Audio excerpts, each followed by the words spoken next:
அனைவருக்கும் வணக்கம். இன்று திருச்செந்தூர் முருகப்பெருமானுக்கு வேல் கொடுத்த அம்மன் கோவில் பற்றி தெரிந்து கொள்வோம். திருச்செந்தூர் முருகப்பெருமான் கொடுஞ்செயல் புரிந்த சூரபத்மனை வீழ்த்துவதற்கு தனது தாயான பராசக்தியிடம் வேல் வாங்கி அந்த வேலின் உதவியால் சூரபத்மனை வீழ்த்தினார் என்பது புராண வரலாறு. முருகப்பெருமானுக்கு அந்த வேலை வழங்கிய பராசக்தியை வேல் கொடுத்த அம்மன் என்னும் பொருள் படும்படி வேல் உகந்த அம்மன் என்றும் அழைக்கிறார்கள். இந்த வேல் உகந்த அம்மன் திருச்செந்தூர் முருகப்பெருமான் கோவிலுக்கு மேற்கே சுமார் 1 கிலோமீட்டர் தொலைவில் அமைந்திருக்கும் வேல் உகந்த அம்மன் ஆலயத்தில் எழுந்தருளி இருக்கிறார். இந்த கோவிலை வேலுகந்த அம்மன் கோவில் என்றும் அழைக்கிறார்கள். மன்னன் உக்கிரபாண்டியன் கிபி 8ஆம் நூற்றாண்டில் வாழ்ந்தவர். அந்த மன்னனுக்கு குழந்தை பாக்கியம் இல்லை.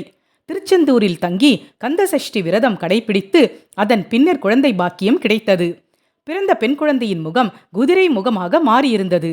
ஆனால் உடல் மட்டும் மனித உடலாக தோன்றியது. முருகப்பெருமானே, எனக்கு ஏன் இந்த சோதனை? என் கவலையை போக்க வேலவா வழிகாட்டுவாயா என மன்றாடி முருகப்பெருமானிடம் வேண்டினார் மன்னன். முருகப்பெருமான் மன்னன் உக்கிரபாண்டியன் கனவில் தோன்றி, உனது மகளுக்கு ஏற்பட்ட இந்த குறையை நீக்க திருச்செந்தூரின் வடக்கே அமர்ந்திருக்கும் எனது தாய் பராசக்தியிடம் போய் வேண்டி உமது மகளின் குறையை போக்கிக்கொள் என்றார். பாண்டியன் அன்னை பராசக்தியை தேடி கண்டுபிடித்து தனது மகளின் குறையை தீர்க்குமாறு மன்றாடினான். அப்போது அன்னை பராசக்தியின் குரலாக அசிரீரி ஒலித்தது. ஆடி மாதம் செவ்வாய்க்கிழமை திருச்செந்தூர் கடலில் குழந்தையுடன் சென்று நீராட வேண்டும். அப்படி நீராடினால் உமது குழந்தையின் குதிரை முகம் நீங்கும், அவள் அழகிய பெண் குழந்தையாக மாறுவாள் என அந்த அசிரீரி தெரிவித்தது. மன்னன் உடனே தனது குழந்தையை எடுத்துக்கொண்டு திருச்செந்தூர் கடலில் மூழ்கி எழுந்தார். சிறிது நேரத்தில் அந்த குழந்தையின் குதிரை முகம் நீங்கியது. அழகிய பெண் குழந்தையின் முகம் உருவானது.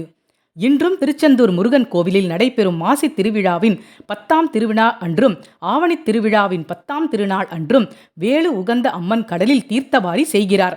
பின்னர் திருச்செந்தூர் முருகன் ஆலயத்தில் அமைந்துள்ள சண்முக விலாச மண்டபத்தில் எழுந்தருளி தனது பிள்ளையான முருகப்பெருமானுக்கு ஆசி வழங்குகிறார்.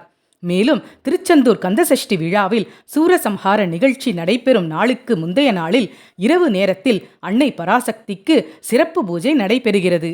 இந்த பூஜையில் முருகப்பெருமான் நேரில் வந்து அன்னையின் அருள் பெற்று அன்னையிடம் வேல் வாங்கி செல்வதாக பக்தர்கள் நம்புகிறார்கள்.